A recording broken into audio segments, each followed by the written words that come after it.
Quand nous prenons la pression intraoculaire, le problème de la prophylaxie de la transmission de micro-organismes par le biais des tonomètres n'est pas perçu de la même manière par tous les ophtalmologistes. Certains minimisent la question, au contraire, d'autres s'excitent sur ce point. Un certain nombre de solutions ont été proposées, notamment pour le tonomètre de Goldmann, qui est l'instrument le plus utilisé en tonométrie oculaire. La première solution est la désinfection chimique du cône biprismatique. La deuxième solution est représentée par l'utilisation de mini-préservatifs ou de condoms. La troisième solution, en s'abstenant d'adopter le tonomètre de Goldmann, consiste à faire appel au tonomètre à air pulsé, évitant ainsi tout contact avec l'œil à examiner. Enfin, la quatrième solution s'adresse aux cônes stériles jetables à usage unique, adaptables sur le tonomètre de Goldmann et que nous avons baptisé DHGT2, Disposable Head for Goldmann Tonometer Second Generation. Ce dernier est conçu et mis au point par nous-mêmes et a été récemment breveté. Nous parlerons succinctement des trois premières solutions avec leurs aléas et développer la dernière solution, GT2. Le cône biprismatique doit être essuyé proprement et éventuellement lavé au savon liquide afin d'éliminer tout produit d'examen résiduel. Deux recettes ont retenu notre attention. Celle de l'université d'Helsinki qui conseille d'une part de nettoyer le cône avec un coton imbibé d'isopropanol à 70%, puis de sécher le cône, et d'autre part d'immerger en fin de journée le cône dans une solution de glutaraldéhyde à 0,15% pendant 5 minutes, puis le cône doit être séché. L'isopropanol, comme tous les alcools, a comme inconvénient de fixer les microbes sur le cône. La deuxième recette est celle proposée par le CDC, Control Disease Center.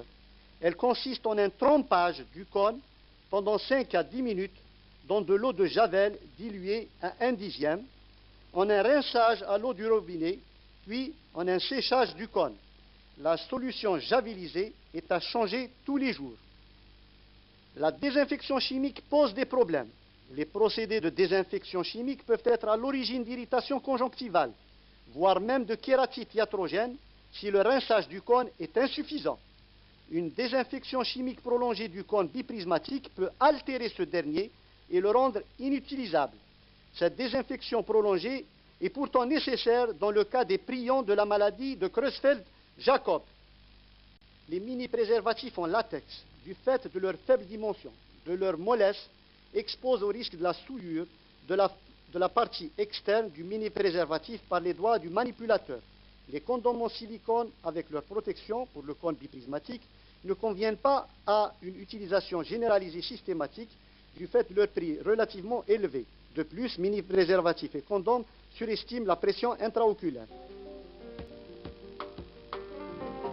Certains ophtalmologistes, en faisant appel au tonomètre à air pulsé, ont cru résoudre le problème de la prophylaxie par le biais des tonomètres.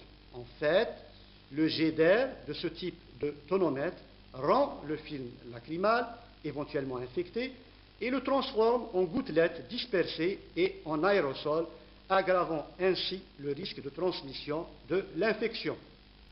Enfin, nous arrivons à la quatrième solution que nous proposons et qui est représentée par le cône jetable adaptable sur le tonomètre de Goldmann.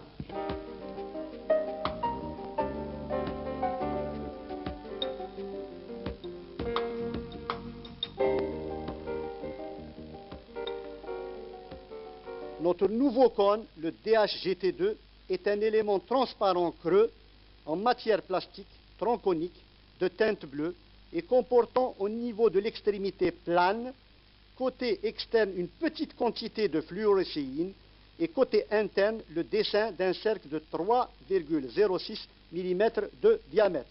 Cet élément stérile jetable à usage unique dont les dimensions avoisinent ceux du cône biprismatique va supplanter ce dernier.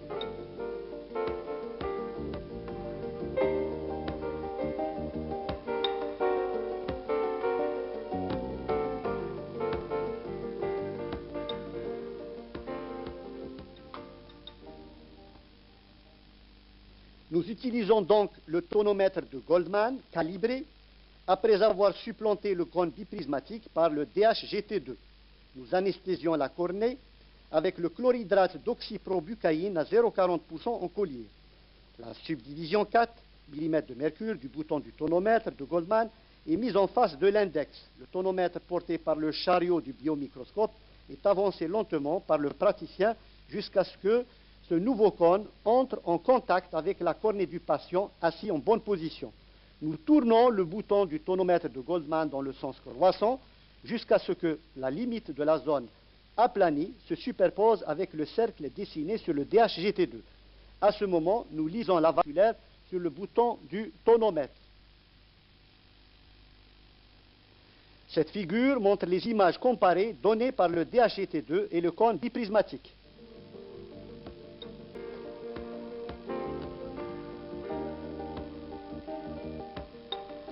Nous avons pris le tonus oculaire avec le tonomètre de Goldman équipé du DHGT2 de teinte bleue et 3 minutes après, nous avons pris le tonus oculaire avec le tonomètre de Goldman doté de son cône classique biprismatique en utilisant une languette de fluo et le filtre bleu de la lampe à fendre.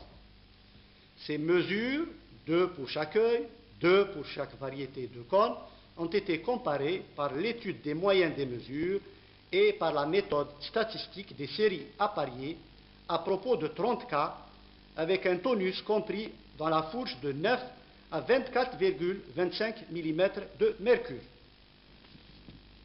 Le DHGT2 offre une sécurité prophylactique comparable aux consommables tels la seringue jetable. La moyenne que nous avons obtenue avec le tonomètre de Goldman équipé de DHGT2 est de 13,18 mm de mercure sur 30 moyennes de mesure. La moyenne que nous avons obtenue avec le tonomètre de Goldman équipé du cône biprismatique est de 12,83 mm de mercure sur 30 moyennes de mesure. La différence des moyennes est de 0,35 mm de mercure. De l'étude au test T de Fischer-Student, découle une évaluation du seuil de signification inférieur à 5%. Compte tenu de ces résultats, on peut affirmer que les deux séries de mesures, DHGT2 par rapport au cône biprismatique, sont les mêmes. Dans cette figure, on note en rang le tonus oculaire pris au DHGT2, en carré le tonus oculaire pris au cône biprismatique. Rangs et courbes sont regroupés dans leur ensemble. En conclusion, nous soulignons 2 points essentiels. L'un est lié au fait que ce nouveau cône jetable, le DHGT2, adaptable sur le tonomètre de Goldman, résout le problème de la stérilisation du cône, contribuant ainsi à la prophylaxie des maladies infectieuses transmises par le biais du cône. L'autre point essentiel est lié à la simplification de la manœuvre de la prise du tonus oculaire. C'est ainsi que l'ophtalmologiste n'a plus besoin de stériliser le cône, ne fait plus appel au filtre bleu de la lampe à fente et n'instille plus la fluorescéine. En respectant globalement le principe et le mode de fonctionnement du tonomètre de Goldman, le DHGT2 de coût faible offre une excellente fiabilité et peut être utilisé systématiquement. Je vous remercie.